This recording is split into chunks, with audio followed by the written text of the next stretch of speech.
Alice Turner Curtis. On one of the streets leading from the park in the center of a town near Boston is a very attractive modern house with a history.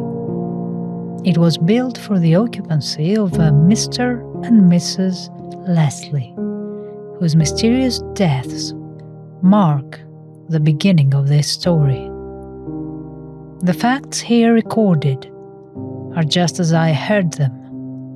Indeed, I was a resident of the town during the period in which these strange occurrences took place, and had a personal acquaintance with the people mentioned. The Leslies had been married a year, were apparently happy, and were well and favorably known in the town. One morning, a neighbor noticed that lights were burning in the Leslie house. He ran up the steps and rang the bell. There was no response, and after a few hours, the neighbors decided that something was wrong inside, and that an entrance must be made at once. The front door was accordingly forced open, and as the men went in, they could see into the room beyond the hall, the sitting room. Mr. Leslie was sitting with a paper across his knees, apparently asleep, and on a couch nearby lay his wife. It took but a few moments to ascertain that both had been dead for some hours. Their faces were peaceful and composed. There were no signs of disturbance in the house. Every possible inquiry was made. No trace of poison or of foul play could be found. Numberless theories were advanced, and the wonder and excitement over the tragic death of the young couple grew daily. After some months, their relatives removed the furnishings, and "To Let" appeared in the cottage windows. The house was immediately taken by a man from Boston, whose family consisted, beside himself, of his wife and 2 little girls. None of this family had heard the story of the Leslies, nor did they hear it until they had been in the cottage for some weeks. One night, after they had occupied the dwelling for over a week, the man of the family was awakened by a sudden scream. His wife awoke at the same moment and exclaimed, "One of the children must have the nightmare." But just then, the 2 little girls rushed into the room exclaiming, "What's the matter, Mother? What are you screaming about?" Almost before they had finished speaking, 2 more screams in quick succession rang through the house. The place was carefully searched, but no cause for the disturbance could be found.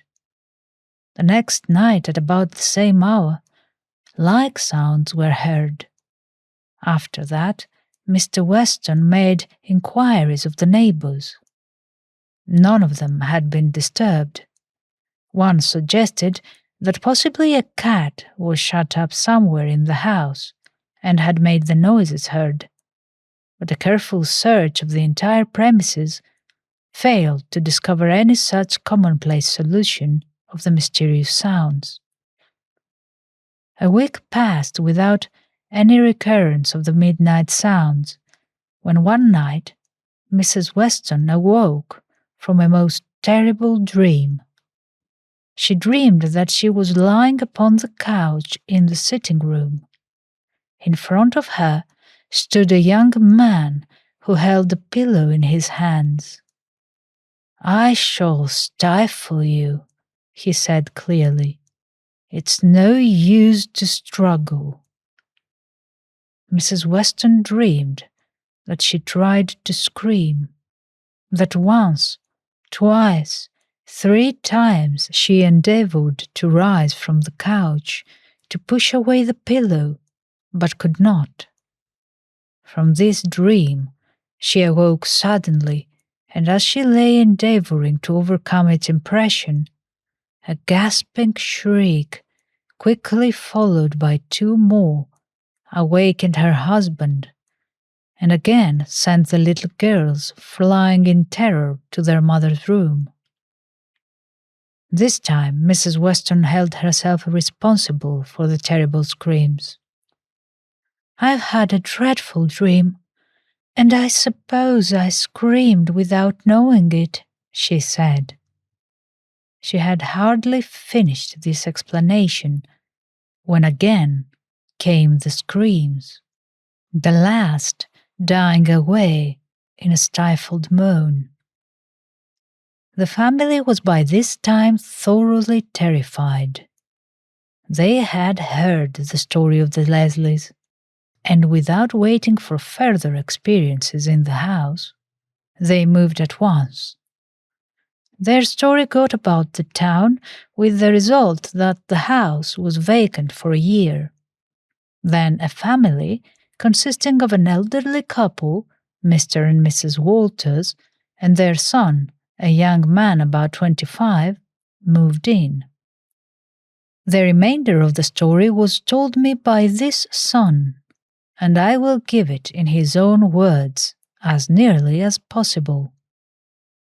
I wasn't afraid of any haunted house. My father was deaf, so it would take a reasonably loud scream to wake him, and my mother was a sensible woman. The house just suited us. We got nicely settled in a few weeks, and my elder brother and his wife came out from Boston to make us a visit. The first night they were there, I stayed in town for the theater. The train I came out in left a few minutes after 11, and I reached the house at about 12:15. I was nearly ready for bed when a shriek like that of a person struggling for his life sounded through the house. I hurried into the hall, and as I did, saw my brother open his door. Before either of us could speak, a second and a third scream followed. By this time, even father's deaf ears had been penetrated, and we all sat up talking the matter over far into the night before we felt like sleep. In the end, we decided not to mention the occurrence. We thought of several possible explanations of the noise. The next morning, we made a careful examination of the house and surroundings. We made inquiries as to late trains, thinking we might have mistaken the shriek of an engine for a human voice. But all our conjectures led to nothing. We could find no satisfactory reason for the disturbance. I made inquiries about the Leslies and found that many people believed that Leslie had stifled his wife and then taken some subtle poison which left no trace. But there was no evidence to support this theory. No sign of poison had been found, no cause could be given for such an act, and nothing could explain the midnight screams. A week passed quietly when one night my brother awakened our mother, telling her that his wife was ill. She had awakened from a bad dream, almost suffocated, and my mother worked over her for some time before she was restored. She refused to tell her dream, but we were well assured that it was a repetition of Mrs. Weston's. The next morning my brother and his wife went to their home. I had one more experience in that house, which I shall never forget.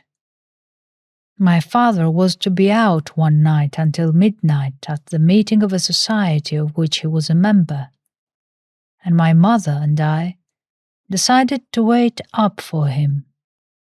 About 11 o'clock, Mother lay down on the couch and went to sleep. The room was brightly lighted, and I sat near the couch, reading. Just as I heard my father come in, I was startled by a sudden moan from my mother. I turned quickly toward the couch, and as I did so, I saw plainly that the sofa pillow lay upon her face. I snatched it away and awakened her with some little difficulty. Meantime, my father had come into the room, and as he entered, a scream, terrible in its nearness and intensity, rang out, thrilling us all with a sickening shock. We left the next day. This finished his story. No explanation of these happenings has ever been given. The Leslie's death remains a mystery, and to explain the presence that occupied this cottage after their death would be to account for a side of life which we barely touch and cannot comprehend. The house is still to let.